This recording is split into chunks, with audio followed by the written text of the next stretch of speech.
करते हैं थर्मोपैरेलल एक्सिस के लिए। सवाल तो बहुत सारे हो सकते हैं, बस थ्योरी इंपॉर्टेंट इतनी समझ में आ जाए।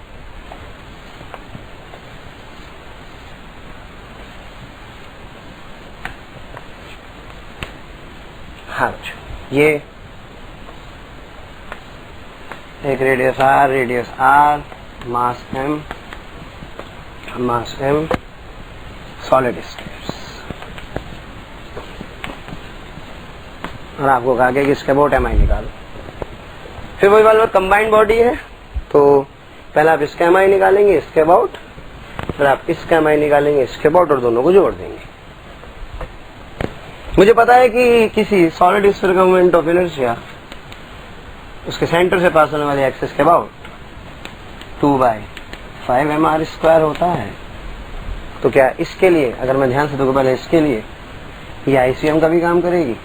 तो क्या बच्चों, ये जो डिस्टेंस होगी, टोटल डिस्टेंस 3r होगी। तो क्या इसका इसके अबाउट अगर I1 हो तो क्या I1 की जो वैल्यू होगी इज भी 2/5 mr² plus m into 3r का होल स्क्वायर, 3r का होल स्क्वायर, क्योंकि डिस्टेंस 3r है। इन द सिमिलर मैनर इस स्फीयर के लिए, इस स्फीयर का एमआई 2/5 mr², यहां से यहां तक ये डिस्टेंस r है। माना इसका इसके अबाउट अगर I2 हो तो क्या इस I2 की वैल्यू 2/5 mr² प्लस mr² होगी। और अगर दोनों अब एक एक्सिस पर आ चुके हैं तो जो I नेट होगा that would be the sum of I1 plus I2। So this is 2/5 mr² plus m into 9r², 5 mr² plus mr²। जोड़ सकते हैं तो जोड़ने पर टोटल आ जाएगा 9554 on solving we get।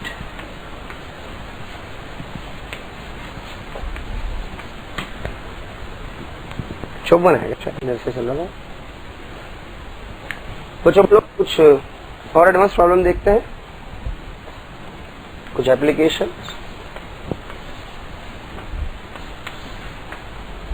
Say this is A and A. This is a square lamina.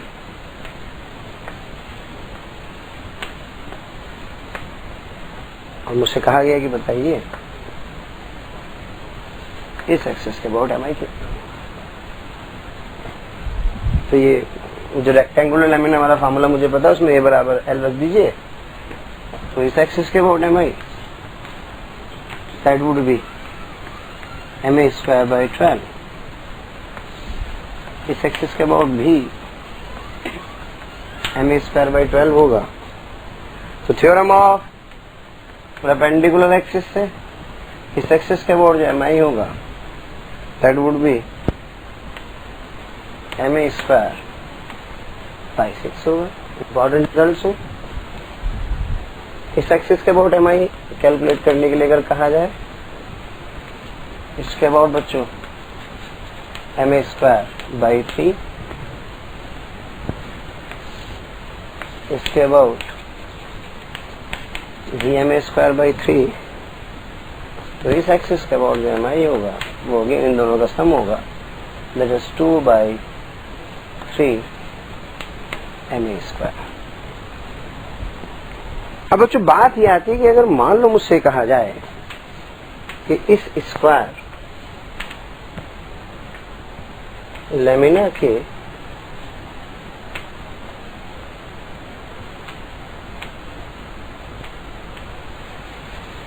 पास होने वाली axis ये हो और ये कोई एरिया थीटा हो, तो इसके अबाउट एम आई क्या होगा। इसके अबाउट एम आई कैलकुलेट करने के लिए अपन अगर ध्यान से देखें कि इसके अबाउट एम आई पता है, इसके अबाउट एम आई पता है, तो इसके अबाउट एम आई निकाल सकता हूँ। तो अगर मुझे इसके अबाउट पता है तो इन दोनों के अबाउट भी तो निकाल सकता हूँ। अगर मैं यहां पर आपसे पूछूं कि भाई ये एक्सिस और ये एक्सिस क्या दोनों एक्सिस बच्चों परपेंडिकुलर होंगे? यस सर, क्योंकि स्क्वायर है, डायगोनल परपेंडिकुलर होते हैं। तो क्या इसकी इस एक्सिस के अबाउट जो एम आई होगा क्या वो एम स्क्वायर बाई 12 होगा? कैसे बच्चों, ध्यान से देखें।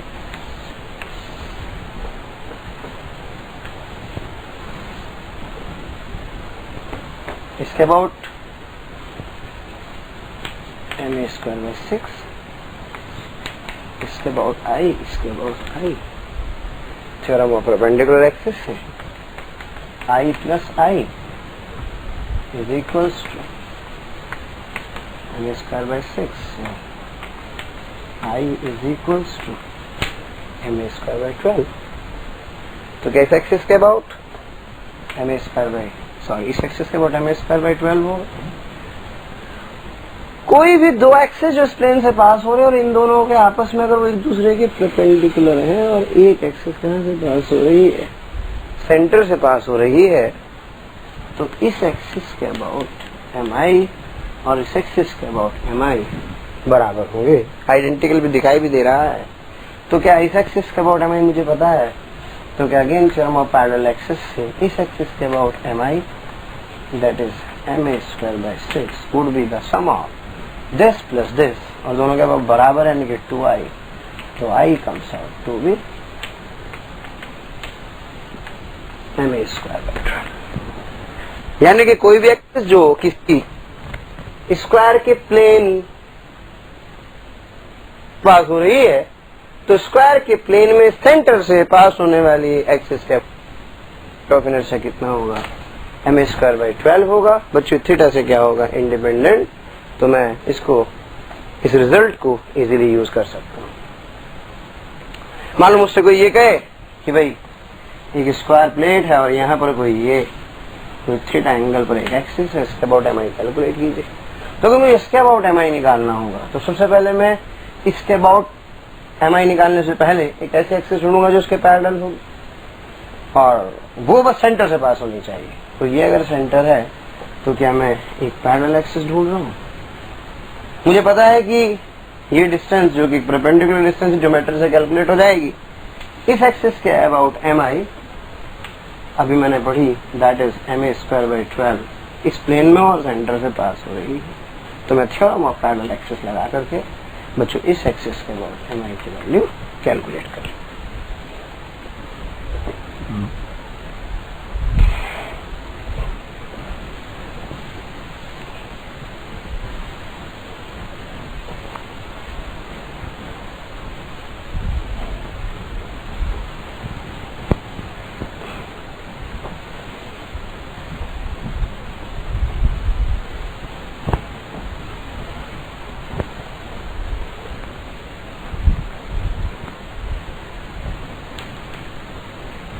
मुझे इम्पोर्टेंट प्रॉपर्टी है कि m I can be added और subtracted about the same axis. M I को सेम एक्सिस पर ही ऐड और सब्ट्रैक्ट किया जा सकता है। इसको आप ध्यान से देखें। मानो मुझसे कोई ये कहे बताइए इस प्लेट का जिसकी साइड एल है इस एक्सिस के अबाउट एम आई क्या होगा? So this angle is 45 degree और ये प्लेट है और आपसे पूछा गया है कि इसका एम आई क्या होगा। माना इसका एम आई आई है। बच्चों दो तरीके इसको सॉल्व करने के, तो इंटीग्रेशन से कर सकते हैं। मैं इसको इंटीग्रेशन से सॉल्व नहीं करना चाहता, तो अगर इंटीग्रेशन से सॉल्व नहीं करना चाहते तो आप ध्यान दें, क्या मैं मान सकता हूं कि एक ऐसी और एक ऐसी तीन प्लेट जिनके लेंथ एल हो, अगर इसका मास m दिया हो तो मैंने माना कि इस तरह की तीन प्लेट नहीं मान सकता। ये तय है कि इसका एम आई जैसा होगा ऐसा ही इसका भी होगा। मैं आप ऐसे बनाए ऐसे में कोई फर्क थोड़ी पड़ रहा है। इसका एम आई भी और इसका एम आई भी। तो मैं मान सकता हूं कि अगर इस प्लेट का एम आई इसके अबाउट आई हो तो क्या बच्चों इस प्लेट का भी तो इस एक्सिस के अबाउट आई ही होगा, और क्या इसका भी आई होगा और इसका भी आई होगा, और क्या सभी एक एक्सिस पर है, तो क्या इस पूरे सिस्टम का मोमेंट ऑफ इनर्शिया क्या 4i होगा। अब मैं इसको रिप्लेस कर रहा हूं एक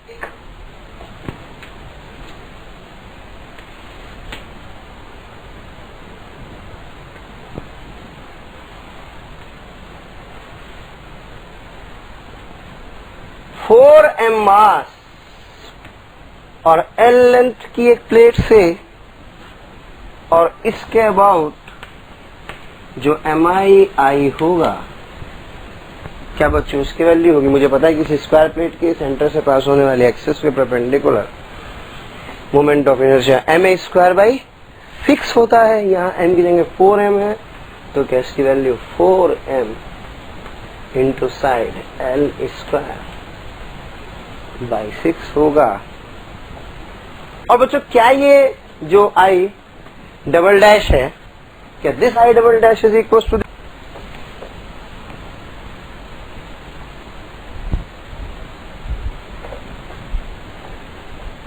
ध्यान है ना कहां से कटेगा, तो I double dash 4m into L²/6 होगा। दोनों बच्चों बराबर है क्योंकि चारों प्लेट का 4i या इसका I डबल डैश, तो दोनों को मैं कंपेयर कर सकता हूं। तो क्या बच्चों this I dash that is 4i is equals to 4m into L²/6। तो यहां से जो I की वैल्यू होगी क्या बच्चों वो mL²/6 होगी।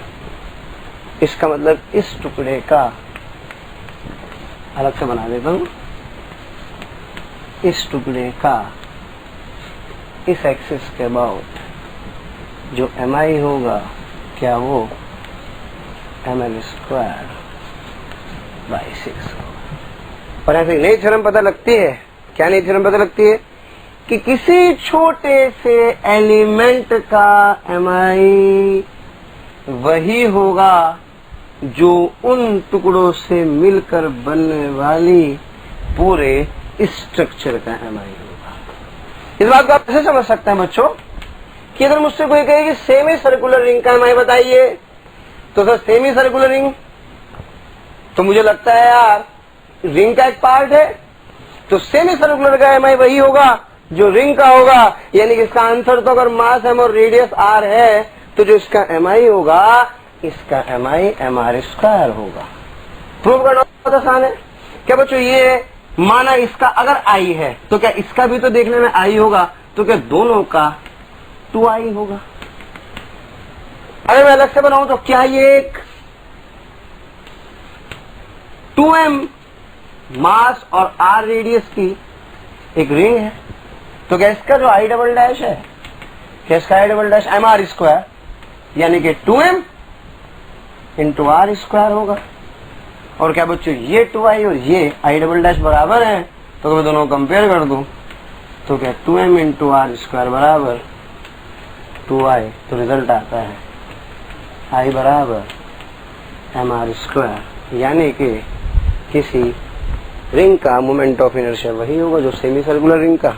और इसको मैं जनरलाइज कर सकता हूँ, जनरलाइज इन द सेंस कि किसी भी, अगर मुझसे कहे कि बताइए इस सेक्टर का mi क्या होगा, ये कोई डिस्क है, मास m और रेडियस r, तो सर एक काम करते हैं इसको पूरा बना देते हैं।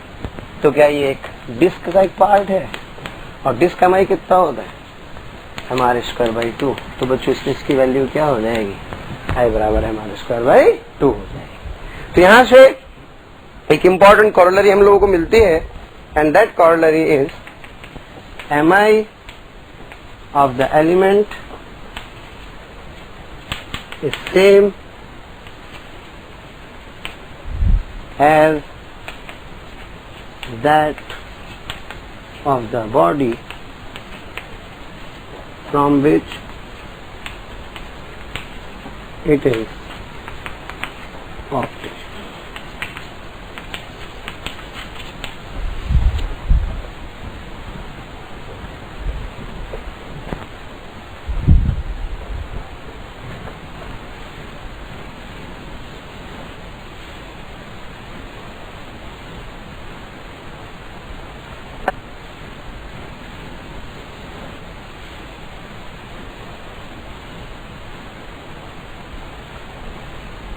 सही है भाई साहब?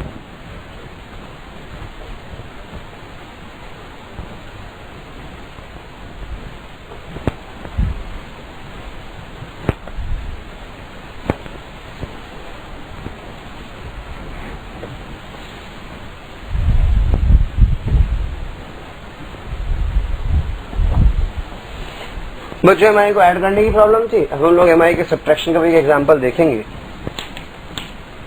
जे में यहाँ प्रॉब्लम है बड़ा इंपॉर्टेंट। डिस्क इसकी डेंसिटी सिग्मा केजी पर मीटर स्क्वायर, मान इसकी रेडियस 4r है। अगर इसमें से एक r रेडियस की डिस्क निकाल ली जाए, जिसको जो कैविटी बोलते हैं, कैविटी, और इसके सेंटर और इसके सेंटर तक की डिस्टेंस माना कितनी है? 2r। तो आपको बताना होगा what is mi of the remaining system. What is mi of the system? बच्चों उसको ध्यान से समझें।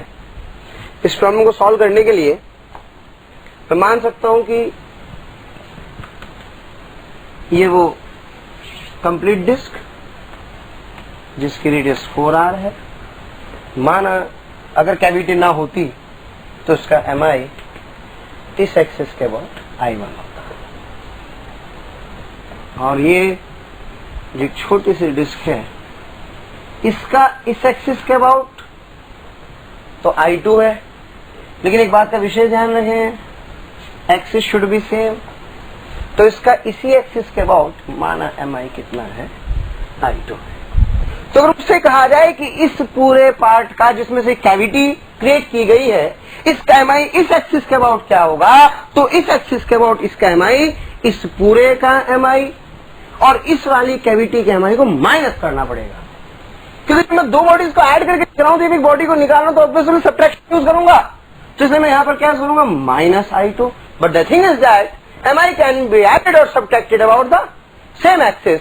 तो जो नेट mi इस पूरे सिस्टम का होगा, इस पूरे सिस्टम का जो mi होगा, that I would be equals to this I1 minus I2, and the thing is that I2 should not be about this axis, I2 should be about this axis, क्योंकि mi को add और subtract same axis पर किया जा सकता है। तो I1 minus I2 में इस बात का विशेष ध्यान रख करके चलें कि यहां पर मैं क्या टर्म यूज करूंगा? सेम एक्सिस यूज करूंगा। तो so I is equal to I1 minus I2। कुछ इसका mi निकालना बहुत आसान है। ये एक डिस्क है और डिस्क का mi सब बच्चे जानते हैं कितना होता है? mr स्क्वायर बाई 2 होता है। तो जो इसका जो I1 होगा, this I1 this is equals to mass of this. इसका मास कैसे निकालेंगे अपन? इसका एरिया पता है मुझे, sigma into 4 pi into 4r का होल स्क्वायर मल्टीप्लाइड, ये आ गया आपका मास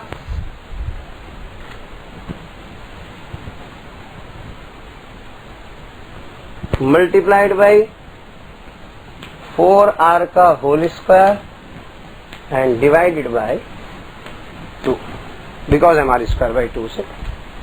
इसका इस एक्सिस के अबाउट इसका मास होगा sigma into pi into R square, और रेडियस कितने बच्चों इसकी? दिस इज r, तो mr स्क्वायर। लेकिन ये तो इस एक्सिस के अबाउट हुआ। क्या इसके सेंटर की डिस्टेंस कितनी है? 2r। तो मुझे लगानी पड़ेगी थ्योरम ऑफ पैरेलल एक्सिस। तो थ्योरम ऑफ बाय 2 भी करेंगे क्योंकि डिस्क है, और यहां से यूज करेंगे थ्योरम ऑफ पैरेलल एक्सिस। तो बच्चों जो I2 होगा, this I2 would be equals to this mi of this plus theorem of parallel axis से sigma pi r square into r square by 2 plus again m that is sigma pi are square into 2r का whole square. यहाँ से I2 आ जाएगा, I1 में निकाल चुका हूँ, I2 में निकाल चुका हूँ, तो जो I होगा बच्चों that I would be equals to I1, this is sigma pi 16r square into 16r square divided by 2, चूंकि कैविटी है तो माइनस करना पड़ेगा, minus sigma pi are square by 2 into R square plus sigma pi are square into 4r square. Solve करेंगे तो solve करने के बाद मेरे पास mi आ जाएगा इसका, इस रिमेनिंग पार्ट का। बस इसमें दो ही बात का ध्यान रखें। पहली इंपॉर्टेंट बात, जब भी आप mi या ऐड तो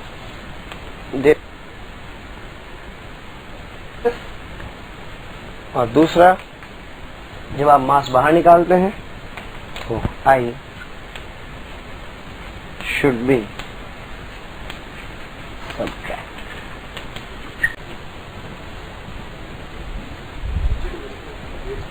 कहीं नहीं, दोबारा से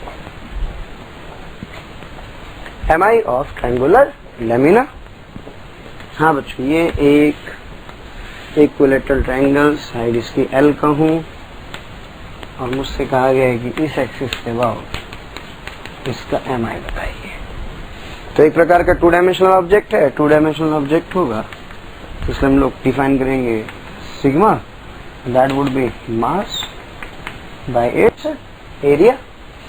और अगर मैं इसके एरिया की बात करूँ तो से दिस साइड भी h, तो ये हो जाएगा m over half into L into h।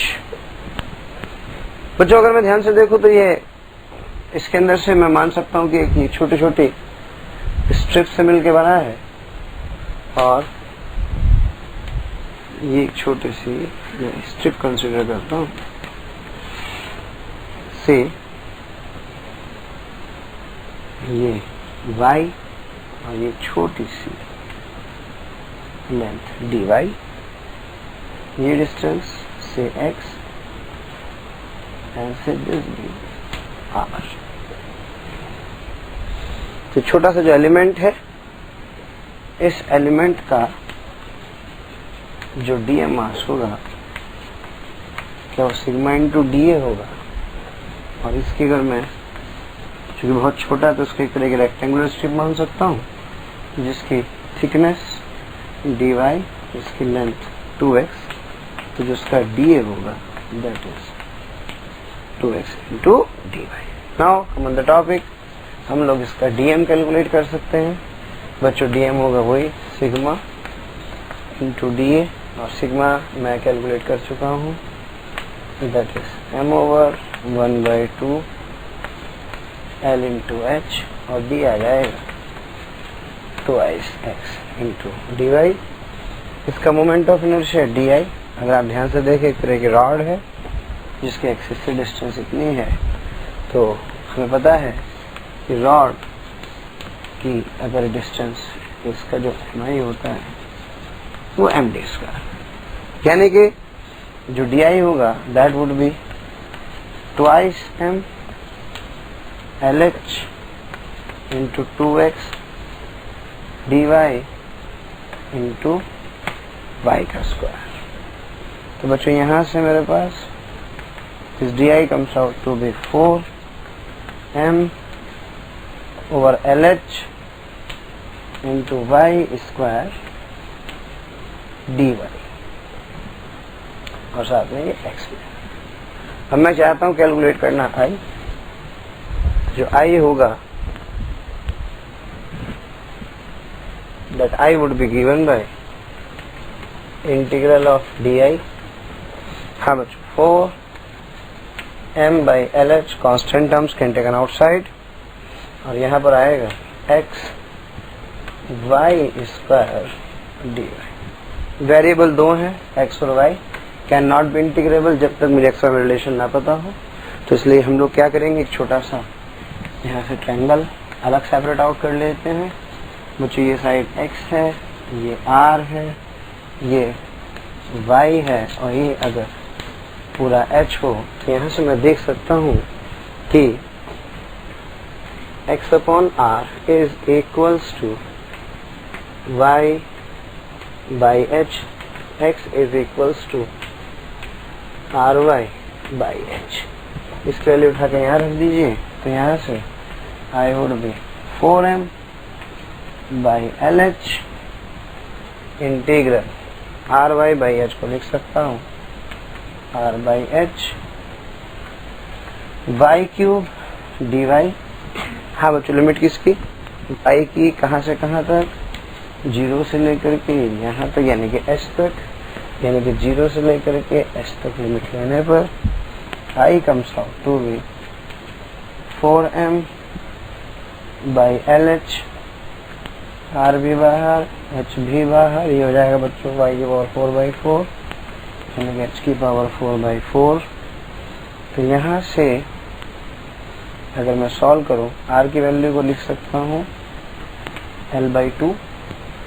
बच्चों आप देख रहे होंगे यहाँ से R is equals to L/2, और H की वैल्यू यहाँ से पहले सिंप्लीफाई कर लेते हैं, H से स्क्वायर आ जाएगा, 4 से 4 कैंसिल हो जाएगा। So on solving it comes out to be m over L into L/2 into H square, और H स्क्वायर की अगर मैं बात करूं, ये हाइट H है बच्चों, लेंथ L है, ये एंगल कितने डिग्री होगा, 60 डिग्री होगा। तो यहाँ से मेरे पास जो ये लेंथ L और H होगा, ये H would be equals to L root 3/2। This comes out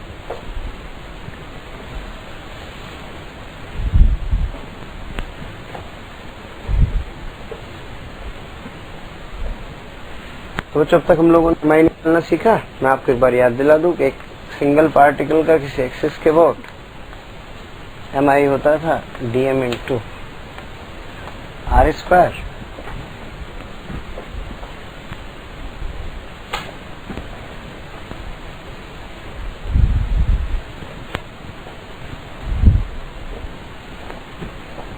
MI of hollow cylinder about its axis of symmetry, यानी कि बच्चों अगर एक होलो सिलेंडर हो, ये इसके एक्सिस हो, इसके अबाउट इसका MI कैलकुलेट करना। सबसे पहला काम क्या करेंगे, फिर छोड़ेंगे क्या ये एक छोटे से रिंग से मिलके बना है, और इस बार रिंग्स की रेडियस सेम है। बच्चों moment of inertia can be added और can be subtracted about the same axis, very important point. अगर आप किन्हीं भी बॉडीज के MI को ऐड करना चाहते हैं तो उसके axis should be common, important thing. तो अगर आप ध्यान से सोचें कि एक छोटी सी रिंग ये रही जिसका मास कितना है dm, तो क्या ऐसा लग रहा है जैसे ये बहुत सारी कॉन्सेंट्रिक रिंग से मिलकर बना है। तो अगर आप एक छोटे से रिंग का MI निकालें तो क्या सबको जोड़ने पर मुझे पूरी बॉडी का MI मिल जाएगा। अब इस छोटे से रिंग का जो MI होगा, मैं जानता हूं कि एक रिंग का MI क्या होता है, this is simple dm into r square.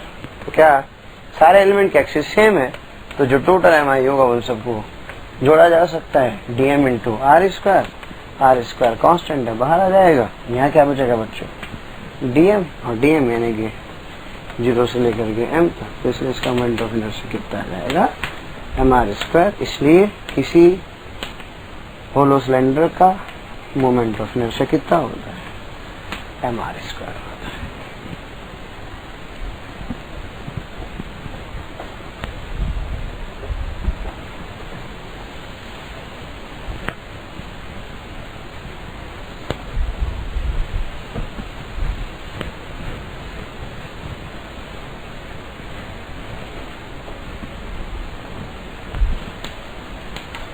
mi of solid cylinder about axis of symmetry, which is bar, जो सिलेंडर है इसकी रेडियस से r एंड इट्स मास भी m, और ये एक सॉलिड सिलेंडर है। बच्चों ध्यान से देखें तो मैं सोच सकता हूं कि क्या अगर बहुत सारी डिस्क को एक के ऊपर एक करके रख दिया जाए, एलिमेंट्री डिस्क, तो क्या एक डिस्क का जो एमआई होगा दूसरी डिस्क का भी वही एमआई होगा, तो जो टोटल एमआई होगा क्या सबके सम के बराबर होगा। इसलिए मैं क्या करता हूँ, इसमें से एक छोटी सी डिस्क कैलकुलेट करता हूँ, माना जिसका मास कितना है dm। तो इस छोटे से एलिमेंट जो मैं एक डिस्क मान रहा हूँ, इस डिस्क का जो एमआई होगा that would be dm into R square by 2। बच्चों आप याद करो कि जो डिस्क का एमआई होता है वो mr स्क्वायर बाई 2 होता है। तो यहाँ से जब मुझे सबको जोड़ना पड़ेगा तो it would be dm into R square by 2, constant and taken outside from the integration. यहाँ dm मिलेगा और सबको पता है dm का m होता है, तो that's right comes out to be mr square by 2। इसका मतलब किसी सॉलिड सिलेंडर का mi वही होगा जो कि डिस्क का।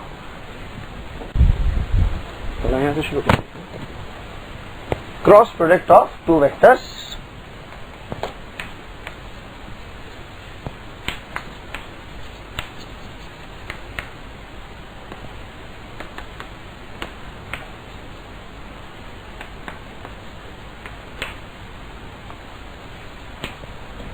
जो एक वेक्टर क्वांटिटी को दूसरी वेक्टर क्वांटिटी से मल्टीप्लाई करने के बाद जो रिजल्टेंट हो सकता है वो वेक्टर भी हो सकता है और स्केलर भी हो सकता है। एक वेक्टर क्वांटिटी को दूसरी वेक्टर क्वांटिटी से मल्टीप्लाई करने के बाद रिजल्टेंट एक वेक्टर क्वांटिटी आती है, तो उसको बोलते हैं cross product of two vectors. यही हम लोग डिटेल में पढ़ेंगे। डॉट प्रोडक्ट हम लोग पहले पढ़ चुके हैं, तो इसलिए मैं आपसे कहना चाहता हूँ कि अगर मान लीजिए एक वेक्टर की किसी दूसरे वेक्टर से मल्टीप्लाई करने के बाद रिजल्टेंट अगर वेक्टर आता है तो बच्चों उसको डिनोट करते हैं cross. This is called as cross product of two vectors.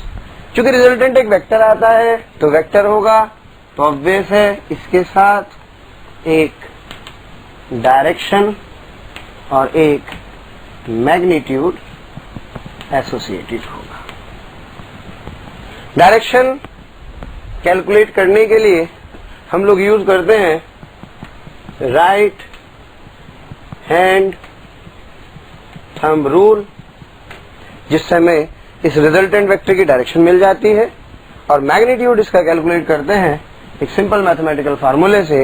यदि एक वेक्टर a और दूसरा वेक्टर b हो तो a और b का जो क्रॉस प्रोडक्ट होता है इसका मैग्नीट्यूड दिया जाता है a b साइन थीटा से, जहां a is the magnitude of a, b is the magnitude of b and theta is the angle m and the direction is calculated by right hand rule। यानी कि बच्चों अगर ये कोई a vector हो, ये कोई b वेक्टर हो, तो a क्रॉस b का मतलब a से b की तरफ चलते हुए ये वाला एंगल अपन थीटा यूज करते हैं। तो a का मैग्नीट्यूड पता हो, b का मैग्नीट्यूड पता हो, तो a b साइन थीटा इसका मैग्नीट्यूड आएगा। और right hand thumb rule, right hand thumb rule मैं आपको बता दूं, सीधे हाथ को घुमाते हुए ए से बी की तरफ, अगर बी की तरफ अपने हाथ को घुमाता हूं तो ए से बी की तरफ हाथ घुमाने पर जो अंगूठा होगा that would give the direction of the vector A cross B. तो जब दो वेक्टर को मल्टीप्लाई करते हैं तो दो वेक्टर के मल्टीप्लीकेशन के बाद रिजल्टेंट एक वेक्टर क्वांटिटी आती है, तो उस रिजल्टेंट वेक्टर क्वांटिटी की डायरेक्शन और मैग्नीट्यूड निकालने का मेरे पास एक तरीका होता है।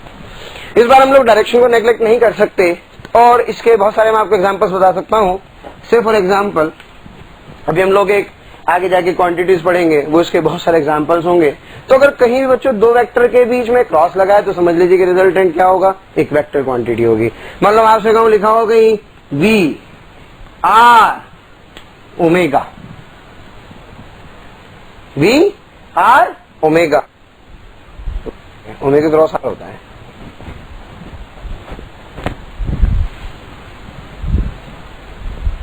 इसके एग्जाम्पल्स अपन देख सकते हैं।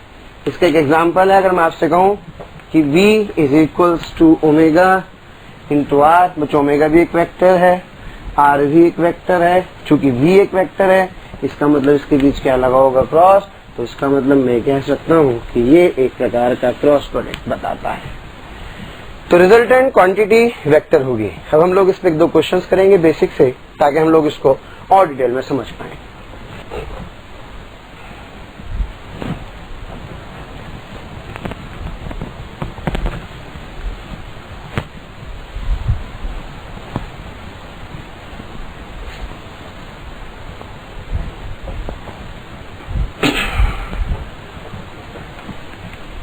Questions. A vector is equals to 3 Newton towards east and B vector is 4 Newton towards north. Then what is A cross B? So A cross B, I can write it to be AB sin theta.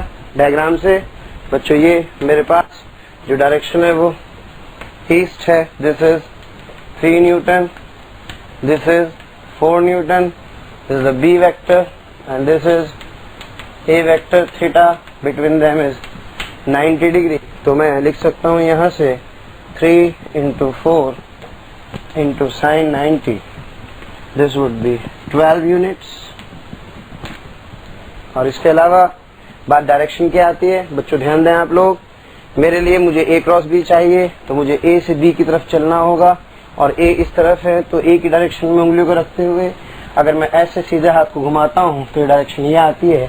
इसका मतलब A cross B की जो direction है वो outward होगी।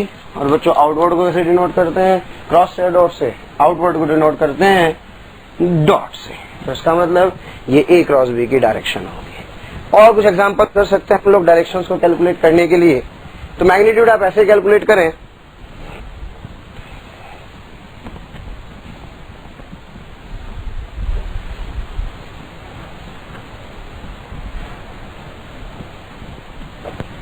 अगर A vector ऐसे है और B वेक्टर ऐसे है, यानी A vector is towards east and B vector is inwards, तो आपसे पूछा गया बताइए what is the direction of A cross B।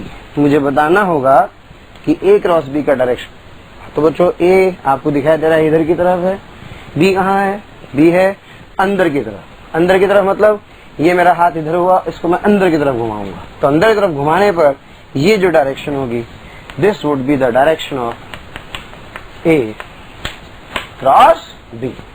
अगर मान लीजिए मैं आपसे कहूं कि भाई ये मेरे पास A वेक्टर है, ये मेरे पास एक B वेक्टर है, तो बताइए A क्रॉस B की डायरेक्शन क्या होगी। तो बच्चों A से B की तरफ अपन ऐसे चलेंगे, A की तरफ हाथ रखते हुए B की तरफ घुमाऊंगा, तो थंब अंदर की तरफ आ रहा है। अंदर की तरफ मतलब आई कैन यूज इनवर्ड, इसका मतलब इसके लिए मैं क्रॉस यूज करूंगा। तो इस प्रकार मैं अगर क्वांटिटी जिनका कि क्रॉस प्रोडक्ट मुझे दिया हो तो मैं उसकी डायरेक्शन इजीली कैलकुलेट कर सकता हूं। सो फॉर एग्जांपल अगर मैं आपसे कहूं कि भाई एक वेक्टर ये रहा A, एक वेक्टर ये रहा B, तो क्या वेक्टर को पैरेलल शिफ्ट कर सकते हैं? बिल्कुल कर सकते हैं। तो क्या ये मेरे पास A वेक्टर होगा? और अगर मुझसे कहा जाए what is A cross B, तो क्या A क्रॉस B के लिए मुझे ऐसे हाथ को घुमाना होगा, तो A cross B again inward होगा। तो ये A क्रॉस B की डायरेक्शन निकालने का एक तरीका है। Important thing, A cross B की कुछ प्रॉपर्टीज भी हैं। कुछ प्रॉपर्टीज में जैसे it does not obey commutative law, A cross B is not equals to B cross A। उसका कारण बच्चों ये है कि मैग्नीट्यूड तो सेम होंगे लेकिन इनकी जो डायरेक्शन होगी वो क्या होगी, the direction would be different. तो ये प्रोडक्ट से रिलेटेड कुछ छोटी छोटी बातें थी जो हम लोगों को याद रखनी है।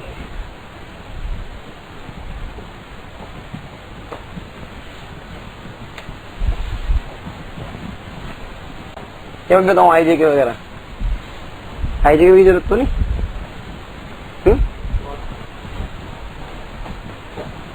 नाउ द न्यू क्वांटिटीज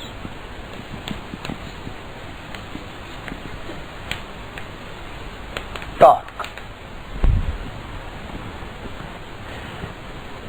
बच्चों जैसे न्यूटन्स लॉज ऑफ मोशन में हमने पढ़ते समय ये जाना कि अगर कोई बॉडी रेस्ट पर है और इसको वेलोसिटी v देनी होगी तो इसके लिए there is requirement of force, यानी कि फोर्स क्या प्रोड्यूस करता है, फोर्स प्रोड्यूस करता है बॉडी के अंदर एक्सेलरेशन। इसी प्रकार अगर कोई बॉडी किसी v स्पीड से जा रही हो और आप इसकी स्पीड को कम या ज्यादा कर रहे हो तो उसके लिए भी आपको इसके ऊपर फोर्स लगाना होगा। ये इधर भी हो सकता है, ये इधर भी हो सकता है। तो फोर्स लगाने से फिर इसके अंदर एक ए पैदा होगा, यानी कि फोर्स एक ऐसा फैक्टर है जो कि किस में चेंज करता है, किसी बॉडी की में चेंज करता है, चाहे स्टेट ऑफ रेस्ट हो या स्टेट ऑफ क्या हो, मोशन हो। इसी प्रकार रोटेशनल मोशन में अगर कोई बॉडी किसी एक्सिस के अबाउट घूमने के लिए है, अगर ये रेस्ट पर है तो इसको कुछ ओमेगा मिल जाएगा, और अगर ये किसी ओमेगा से घूम रही है तो बच्चों ओमेगा की वैल्यू कम या ओमेगा की वैल्यू ज्यादा हो जाएगी। यानी कि इसका मतलब इस केस में there is a requirement of alpha, और अल्फा जो भी क्वांटिटी अल्फा प्रोड्यूस करती है उस क्वांटिटी को हम लोग क्या कहते हैं, टॉर्क कहते हैं। And this is it plays the same role in rotational motion as force plays in translational motion. तो सीधा सा लॉजिक या सीधी सी बात ये हुई कि what is torque. Torque is nothing but ये किसी बॉडी के अंदर अल्फा प्रोड्यूस करने का काम करता है, क्योंकि जो भी बॉडी के अंदर अल्फा प्रोड्यूस होगा वो किसकी वजह से होगा, वो जिस क्वांटिटी की वजह से होगा उस क्वांटिटी को क्या कहा जाएगा, टॉर्क कहा जाएगा। अब बात यह है कि मुझे महसूस तो होगा कि टॉर्क क्या है सर, किसी बॉडी के ओमेगा में चेंज करने के लिए जो भी कोई क्वांटिटी रेस्पॉन्सिबल है उसको मैं क्या कह रहा हूं, टॉर्क कह रहा हूं। लेकिन अब बच्चों बात यह आती है कि टॉर्क का मेजरमेंट कैसे होगा, क्योंकि हम लोग फिजिक्स में दो ही बात करते हैं, पहले तो पढ़ते हैं कि वो फिजिकल फील क्या होती है, उसकी फील लेते हैं, उसके बाद उसकी वैल्यू को कैलकुलेट करते हैं। तो वैल्यू को कैलकुलेट करना मतलब मेजरमेंट करना। तो अगर मैं किसी बॉडी के ओमेगा में चेंज कर रहा हूं, यानी कि किसी बॉडी को मैं अल्फा प्रोड्यूस कर रहा हूं, तो अल्फा प्रोड्यूस करने के लिए जिस फैक्टर का नाम मैं टॉर्क बोल रहा हूं, तो इस टॉर्क की वैल्यू कैलकुलेट कैसे होगी ये मुझे जानना होगा। तो इसके जानने के लिए हम लोग अभी इसका मेजरमेंट पढ़ते हैं कि what is torque and how it can be calculated.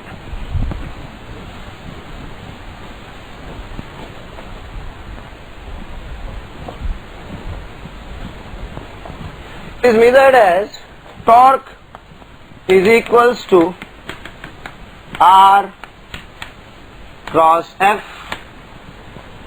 It produces alpha जो चेंज करता है किसको, ओमेगा को, और ये रोटेशनल मोशन में वही काम करता है जो ट्रांसलेशनल मोशन में फोर्स करता है।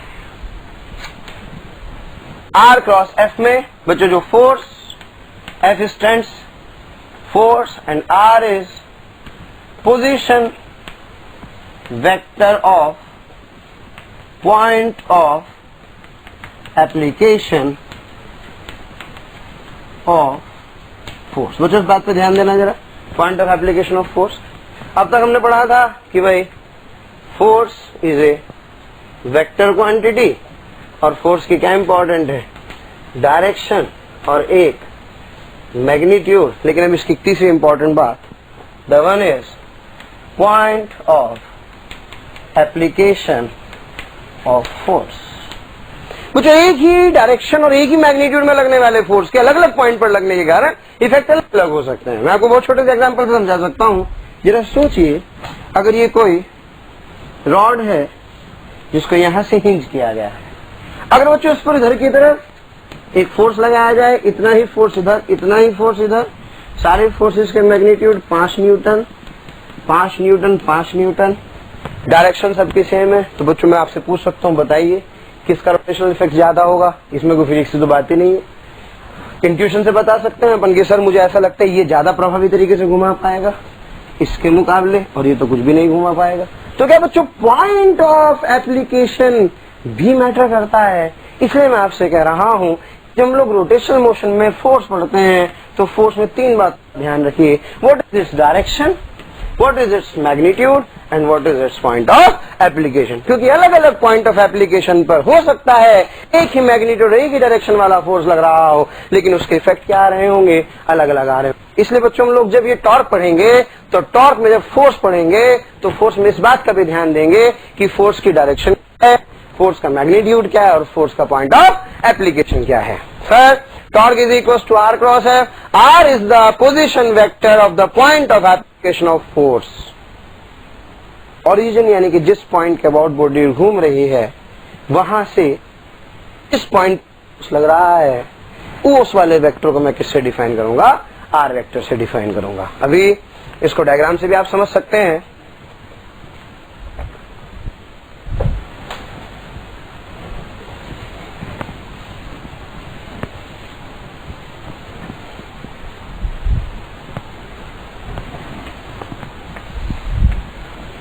मान लीजिए बॉडी इस पॉइंट के अबाउट घूमने के लिए फ्री है और बच्चों इस पॉइंट पर फोर्स F लग रहा है, तो अब यहां से यहां तक ये जो लाइन होगी this is termed as R vector. इसको आप थोड़ा सा आ सकते हैं, ये आर की डायरेक्शन है, इसके बीच का जो एंगल होगा वो थीटा होगा। क्योंकि torque is equal to are cross F, तो आर क्रॉस एफ को लिख सकते हैं R F sine theta. This is the magnitude of torque. बच्चों ये आर कहलाता है, ये आपका एफ कहलाता है, इनके बीच का ये वाला एंगल थीटा होता है। ये एंगल थीटा नहीं होता, आर को आगे बढ़ाने पर और एफ के बीच का जो एंगल होता है थीटा होता है। एफ के बीच की पीछे तक वाली इस लाइन को हम लोग यूज करते हैं line action of force.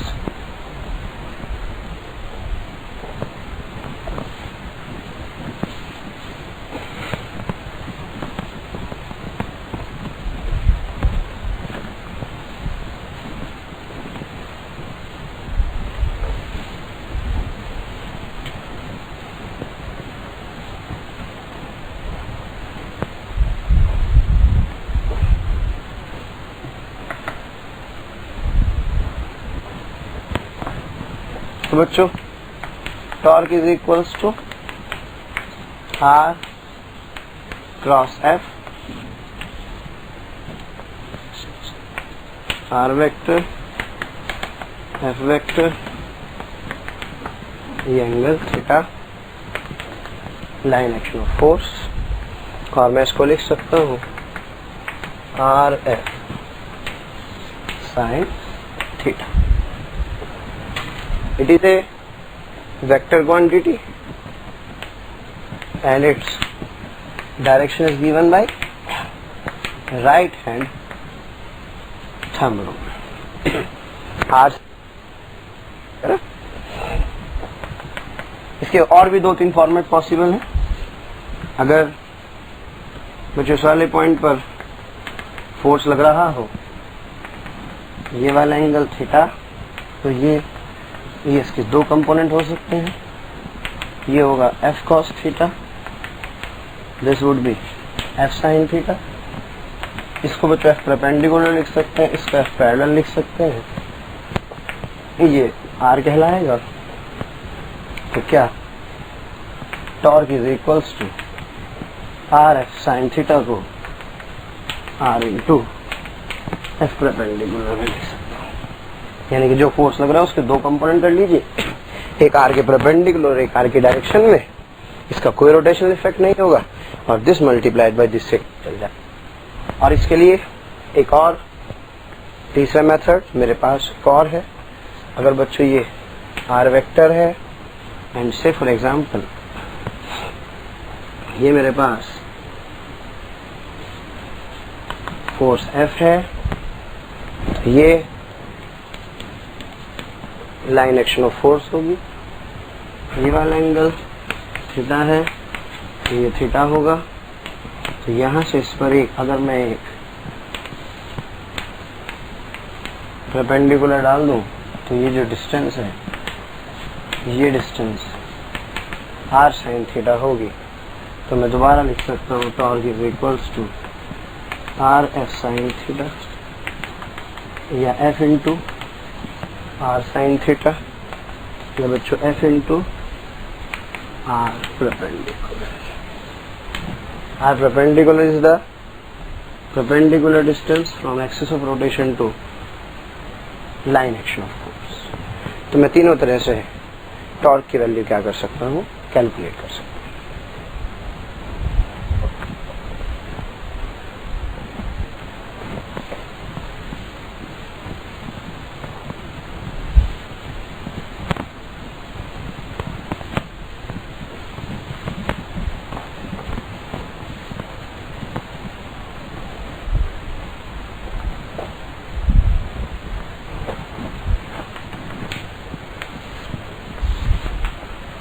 Question